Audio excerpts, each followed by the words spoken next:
Que bom que você já está aí com a gente, você que chegou depois do início, que eu não pude dar uma boa noite. Que bom que estamos juntos mais uma vez para cultuar ao nosso Deus. Como faz diferença na nossa vida cultuar aquele que nos criou. Como faz diferença nos colocarmos numa posição em que declaramos a nossa dependência dele e buscamos somente nele significado para a nossa vida e resposta para aquilo que nós estamos enfrentando, não somente agora, mas para aquilo que nós enfrentamos constantemente na nossa vida. Quero te convidar a vir comigo para meditarmos nesse texto do apóstolo Paulo, que está ali registrada na carta aos Colossenses, no capítulo 2, a partir do verso 1 até o verso 5, que diz assim: Gostaria, pois, que soubesseis quão grande luta venho mantendo por vós pelos laodicenses e por quantos não me viram face a face, para que o coração deles seja confortado, em outras versões, consolado, encorajado e vinculado juntamente em amor, em outras versões, e unidos por fortes laços de amor, e eles tenham toda a riqueza da forte convicção do entendimento ou plena certeza de que entendem, para compreenderem plenamente o mistério de Deus, Cristo, em quem todos os tesouros da sabedoria e do conhecimento estão ocultos. Assim digo, para que ninguém vos engane com raciocínios falazes ou argumentos bem elaborados. Pois, embora ausente quanto ao corpo, contudo em espírito estou convosco, alegrando-me e verificando a vossa boa ordem e a firmeza da vossa fé em Cristo. Eu queria ler esse pedacinho aqui, do final do verso 2. Para compreenderem plenamente o mistério de Deus, Cristo, em quem todos os tesouros da sabedoria e do conhecimento estão ocultos. Fala coração da tua igreja, Senhor, em nome de Jesus, em nome de Jesus. Se eu te perguntasse agora, você que está aí agora, nesse mesmo momento, às 7 horas da noite, ou que assiste posteriormente, se eu te perguntasse se você se lembra de alguma fase da tua vida que fosse como essa, com todos os desafios que nós temos vivido, talvez a maioria de nós diga que sim, que não se lembra de nenhuma outra fase. Mas alguns de nós talvez digam sim, que se lembram de outra fase. O Espartaco, o padrasto da Ana, minha esposa, por quem nós temos orado, Espartaco é um italiano que veio para o Brasil meio que fugido da Segunda Guerra, então muito provavelmente não, já falei com ele sobre isso, ele se lembra bem desse período que foi a Segunda Guerra. E talvez para ele tenha sido uma fase tão ou mais difícil do que essa que temos vivido agora com a pandemia. Espartaco fugia de bombas alemães na Itália ali se escondendo. Ele conta que às vezes estava na montanha com os irmãos, ainda garoto, criança, e tocava a sirene na cidade, ele precisava correr para algum abrigo. Então provavelmente pessoas como Espartaco vão se lembrar de algum período tão ou mais difícil que esse, mas a maioria de nós muito provavelmente vai dizer que nunca viveu dias como esse que temos vivido. Aqui em casa, por exemplo, você que é da nossa comunidade sabe bem que há 2 anos e meio temos enfrentado lutas. Primeiro a descoberta do câncer da Ana, cirurgia para retirada de um dos seios e do câncer, um tratamento quimioterápico que durou 1 ano e meio e que adentrou do início da pandemia. Quando começou a pandemia, quando nós nos encontramos dentro de casa em março de 2020, a Ana ainda estava abril, maio, junho, julho, agosto, setembro, ainda tinha mais 6 meses de quimioterapia pela frente. Então para nós é um tempo bem difícil. Se a gente andar para trás um pouco, vamos perceber que a gente já vem vivendo como nação, e na verdade como nação não, como sociedade, uma época de muita divisão. Eu diria que com a eleição de Trump e de Bolsonaro, e aqui não estou fazendo juízo de valor, só estou marcando uma data, ou até antes, com as crises do governo anterior, o país foi se dividindo e a gente hoje vive, junto com a pandemia, um país extremamente dividido. Você que é da nossa igreja, que conhece a história das famílias, vai provavelmente conhecer algumas histórias específicas de lutas presentes hoje gente que foi para outro estado, gente que está indo para outro estado, gente que tem enfrentado dificuldades na família, doenças na família, você sabe. Então, é bem provável que eu e você estejamos vivendo dias difíceis, talvez dos mais difíceis que já vivemos, e, por isso, procurando formas de entender esses dias. A gente, como ser humano, está sempre procurando entender. Diante da luta, a gente está procurando sempre entender o motivo dessa luta. A gente gosta de explicação, aqui a gente quer entender o como e o porquê das coisas acontecerem da maneira que acontecem com a gente. A gente procura sempre explicação. Por que está acontecendo isso? Mas mais do que isso, nós não procuramos explicações. A gente procura soluções. A gente quer a explicação, mas uma explicação que aponte para nós uma solução. Talvez uma explicação que nos dê o mapa de saída do labirinto que a gente se encontra. Porque a sensação é essa. Eu não sei você, mas às vezes eu me vejo dentro de um labirinto. Estou andando, não vejo saída, aí vira uma curva, acho que vai sair por aqui, não sai, vem uma outra curva, é um labirinto. E a gente, nesse tempo de luta, a gente procura saídas. A gente quer um mapa para essa saída. Mas e se o mapa que a gente esteja achando que é a solução não seja para a saída? Mas e se aquilo que nós estamos entendendo que é a solução, se aquilo que nós estamos entendendo que é o mapa para a saída não seja um mapa para a saída, mas um mapa que nos aprofunde ainda mais dentro do labirinto? Quem sabe você não enfrenta, por exemplo, perguntas como casar ou se separar? Manter o casamento ou se separar? A gente tende muitas vezes, nas situações difíceis, procurar soluções na organização da vida para resolver aquela situação, e para alguns a separação é o melhor caminho. Mas será que a separação é realmente um mapa para a saída do labirinto? Será que mudar de cidade, mudar de país, mudar de escola, de emprego, mudar de igreja, mudar de profissão é a saída? É a solução realmente? Será que virar vegetariano, atleta, escritor vai nos dar a solução? Aprender um novo idioma, fazer uma nova faculdade, enfim. Será que as soluções que a gente tem achado que é solução realmente são soluções? Será que a gente deve investir todo o nosso coração, por exemplo, na imunização? Puxa, terminar a imunização de pelo menos 60, não sei quantos por cento da população representariam a tal da imunização de rebanho? Será que é essa a saída? Com certeza esse seria um passo importante, que nós já vemos acontecer em outros países, e a gente deve buscar isso. Mas será que o nosso problema maior é realmente a pandemia? Será que quando a pandemia passar nós seremos realmente felizes e plenos, meu irmão, minha irmã? Mudar de governo ou manter o governo? Será que essa será a solução para a profunda divisão que nós experimentamos? Será que só o fato de mudar ou de manter o governo vai trazer solução para a divisão que nós enfrentamos como sociedade? Enfim, qual a tua luta hoje? Qual a tua luta real? Aquela que você conhece, que só você sabe qual é, que só você trava. É claro que a pandemia e a divisão do país acentuam as coisas, aprofundam as nossas lutas, mas já vivemos dias onde nada disso estava acontecendo, onde não havia pandemia, onde o país não se encontrava tão dividido. E eu te pergunto, você foi mais feliz e mais pleno porque não existia pandemia ou a divisão do país? E a pergunta-chave é: onde ou em quem nós estamos buscando a plenitude da nossa vida?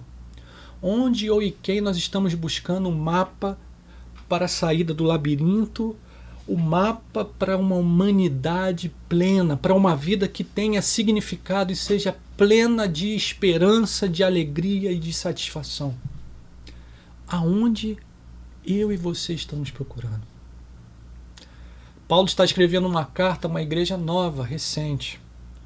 Provavelmente uma igreja plantada por Epáfras, seu companheiro fiel de apostolado. Não apóstolo como ele, mas companheiro do seu ministério apostólico. E uma igreja que enfrenta ali naquele momento, dá a resposta que a carta é um problema sério. Alguns estudiosos vão chamar de heresia colossense, mas enfim. Essa igreja, talvez por ser nova, se perguntava: Cristo realmente é diferente das outras divindades? Ele é maior do que os outros poderes que nos cercam? Essa era a pergunta básica que aquela igreja enfrentava. E Eugene Peterson, na introdução do texto de Colossenses, da tradução que ele fez chamada Mensagem, diz assim, estou projetando aí para que você possa ler.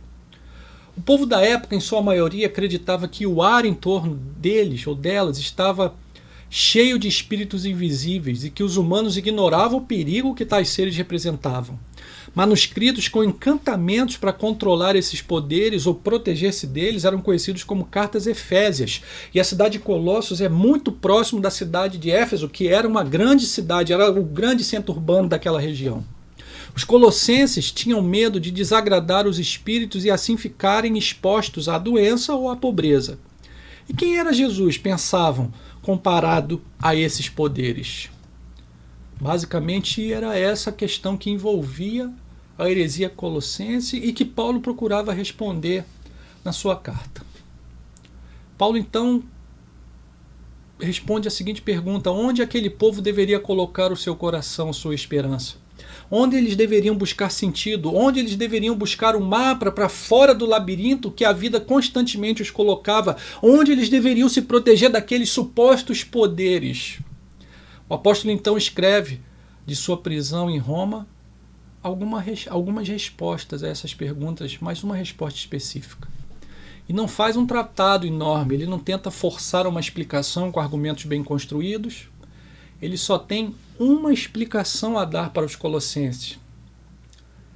Não uma explicação argumentativa, bem construída, não um sermão bem estruturado com 3 pontos, mas uma explicação que tratava não do que era a solução, mas de quem era a solução.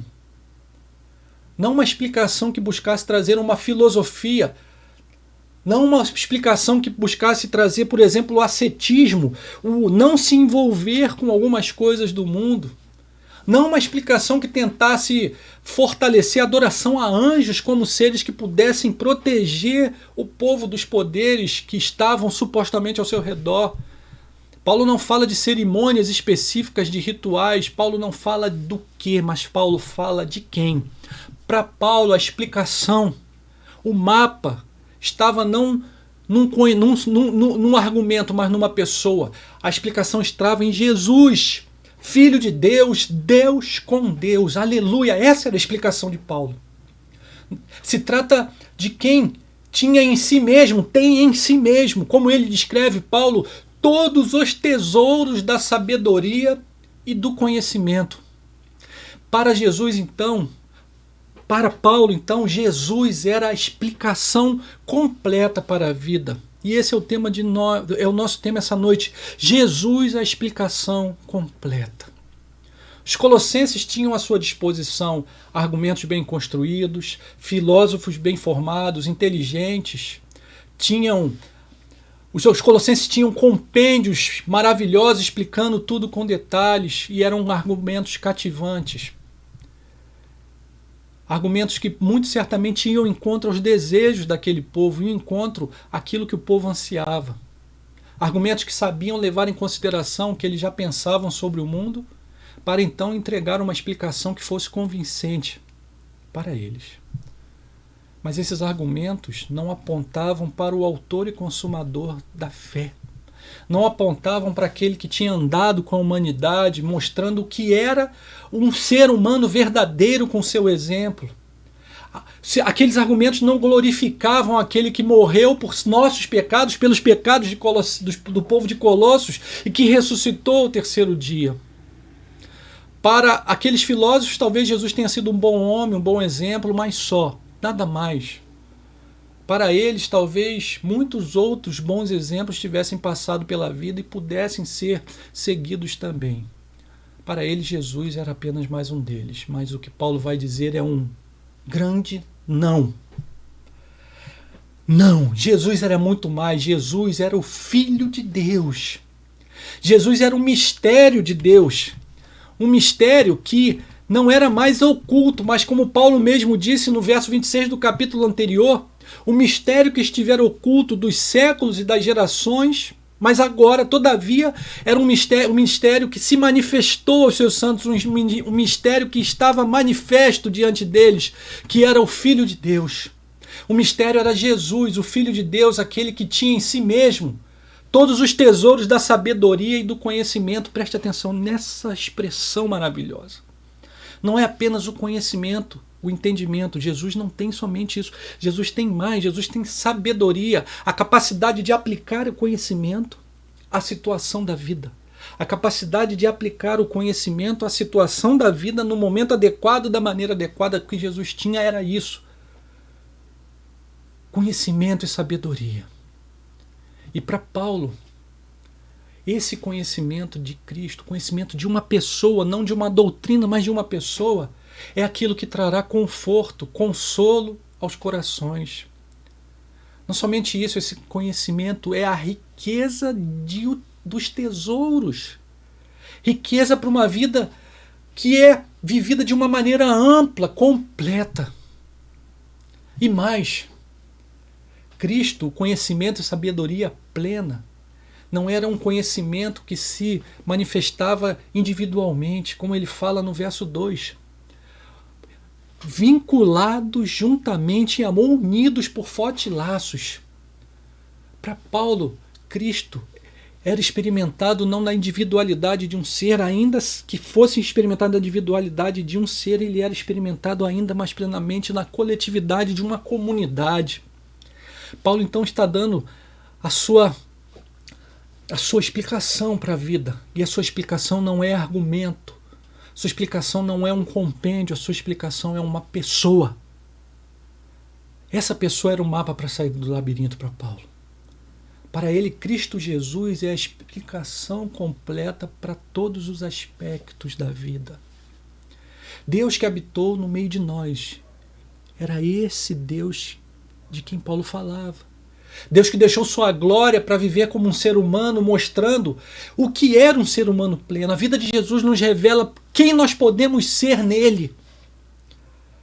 Paulo está falando do Deus que assumiu sobre ele o nosso pecado, que morreu para que o povo de Colossos e eu e você tivéssemos plena comunhão com o Pai, limpos e lavados do pecado. Paulo está falando do Deus que ressuscitou dos mortos e declarou com isso que ele tinha vencido a morte. Aleluia! Paulo fala então do Deus que salva, do Deus que consola, do Deus que é a riqueza total e completa e do Deus que explica tudo. Não uma doutrina, não uma série de argumentos, não uma série de regras, mas uma pessoa. Uma pessoa. O Filho do Deus vivo. Aleluia. Aleluia. Para Paulo, Jesus é a explicação completa para todas as coisas. Eu te pergunto então, a mesma pergunta que me fiz enquanto meditava para essa noite. Onde eu e você temos buscado sentido?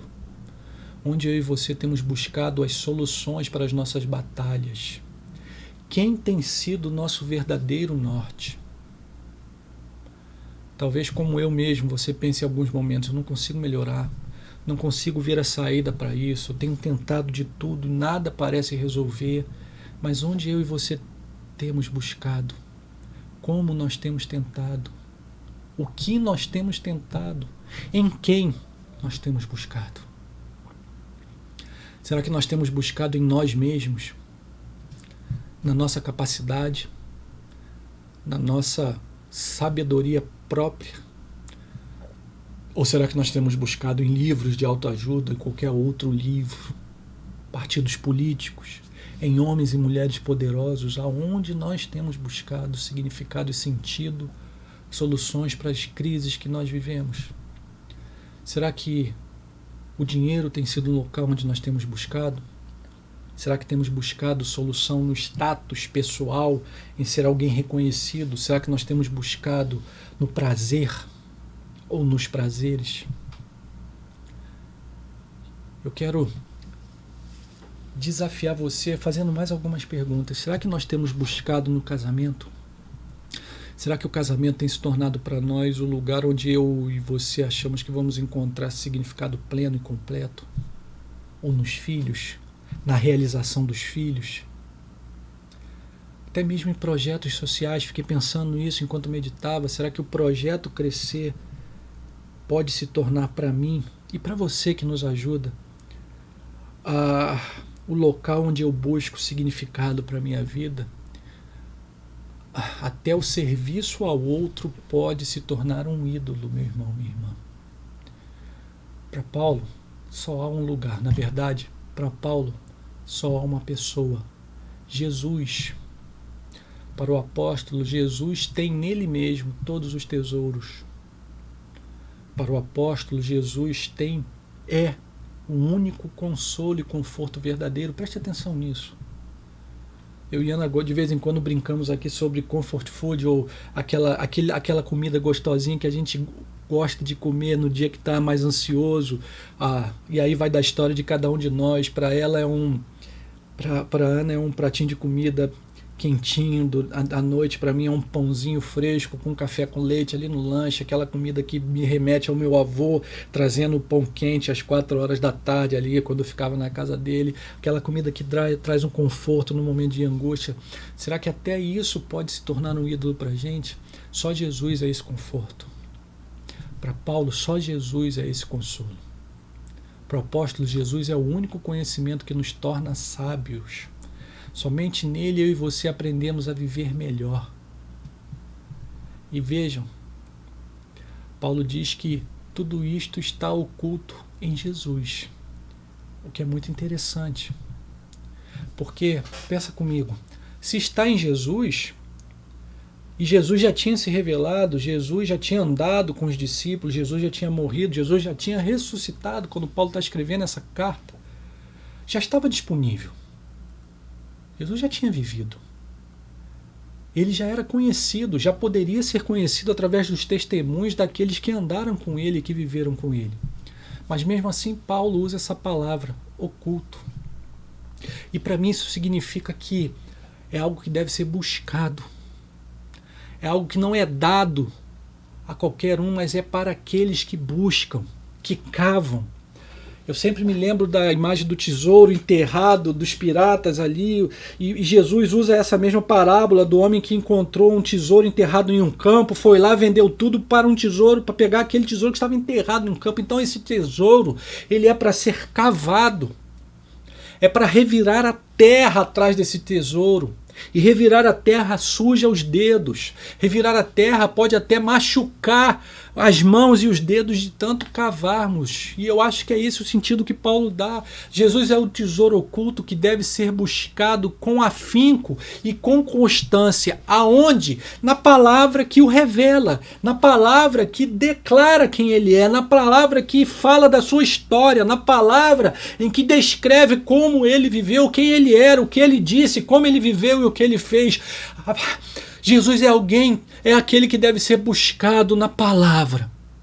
Para Calvino, o que nós devemos buscar em toda a Escritura é a conhecer verdadeiramente a Cristo e as infinitas riquezas que estão nele e que foram colocadas nele por Deus Pai.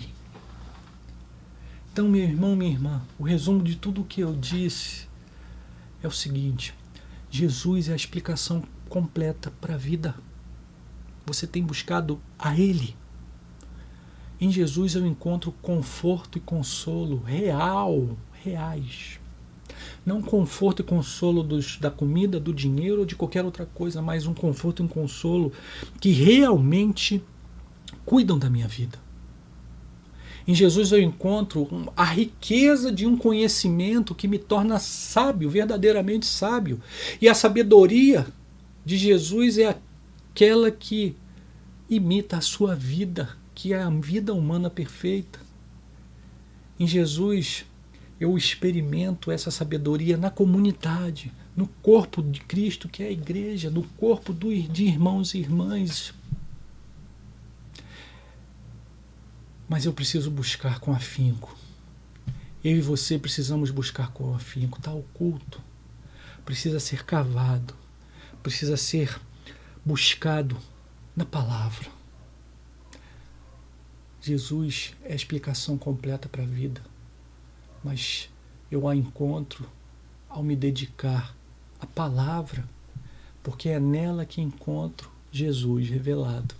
É nela que conheço a sua vida, é nela que conheço os seus ensinos. Então, não procure fora de Jesus o que você só vai encontrar nele. Preste atenção nisso.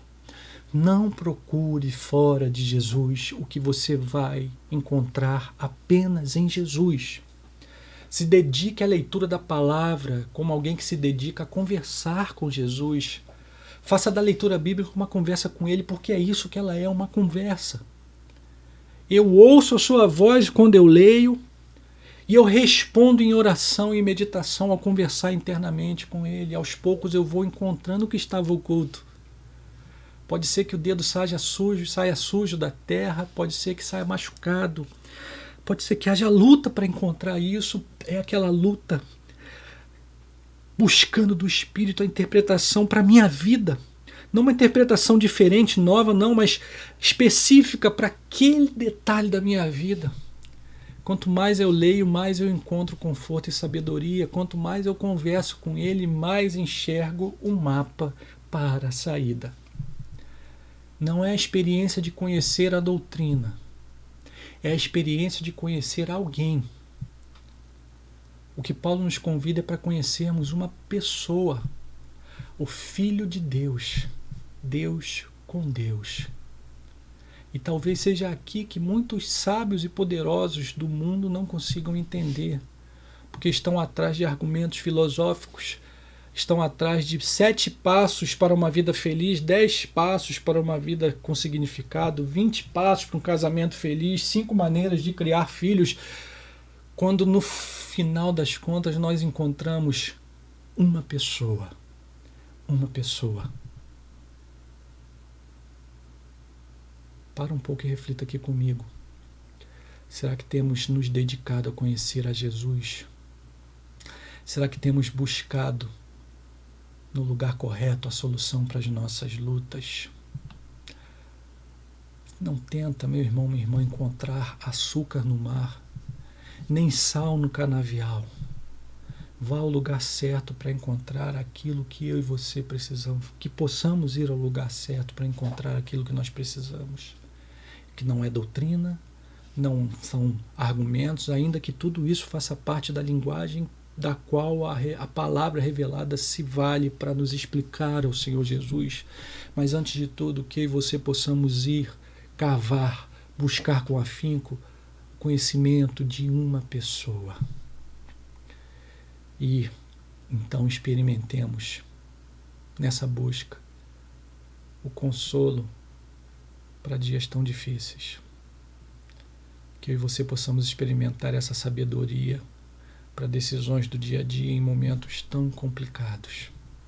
Mas acima de tudo, que eu e você possamos encontrar paz e segurança para a nossa existência eternamente em uma pessoa, em Jesus. Aleluia. Amém e amém. Não perca essa oportunidade de encontrar a uma pessoa. Essa semana, quando meditava na palavra, meditava na vida, ficava pensando se a gente não era como um viajante que gasta um dinheiro junta um dinheiro para comprar uma passagem para a França. Então consegue ir para a França, se hospeda num bom hotel, mas não sai do hotel. Fica dentro do hotel assistindo televisão e muitas vezes assistindo programas brasileiros. Está ali no hotel na França, mas ao pedir a comida, pede uma comida brasileira. Passa um mês na França dentro do hotel. E eu fiquei me comparando muitas vezes a experiência da nossa vida com Jesus a isso. Às vezes a gente é salvo em Jesus, adentra a realidade de Jesus, mas fica dentro do quarto e não sai para conhecer essa realidade. Paris tem museu, Paris tem Torre Eiffel, Paris tem restaurantes maravilhosos, Paris tem cafés maravilhosos, Paris tem panificações maravilhosas, o pão francês que tanto eu gosto está ali, mas muitas vezes a gente vai para Paris e não experimenta nada disso, fica no hotel, assistindo a televisão com os filmes e os programas do país de origem da gente. Às vezes eu me vejo como cristão assim. Deus tem uma riqueza imensurável em sua palavra, no seu filho, e eu fico restrito ao hotel enquanto já estou no reino. Então, não fica no hotel. Vai passear nesse reino maravilhoso que já está no meio de nós. E vai conhecer a esse Deus maravilhoso que morreu por mim, que morreu por você, e que te chamou e te chama hoje para ter intimidade com Ele, que te chamou e te chama hoje para fazer parte de sua família. Família da fé, família de Jesus, família do Pai e eternamente família do Pai. Encontre em Jesus, meu irmão, minha irmã, explicação completa para a vida. Nele, em uma pessoa. Amém. Vamos orar? Senhor amado, a gente quer te pedir que o Senhor aplique a tua palavra ao nosso coração. Ajude-nos a caminhar pela vida com a dedicação correta àquilo que nós devemos realmente nos dedicar. Muitas vezes a gente está gastando energia e tempo com aquilo que não é pão, que não é água.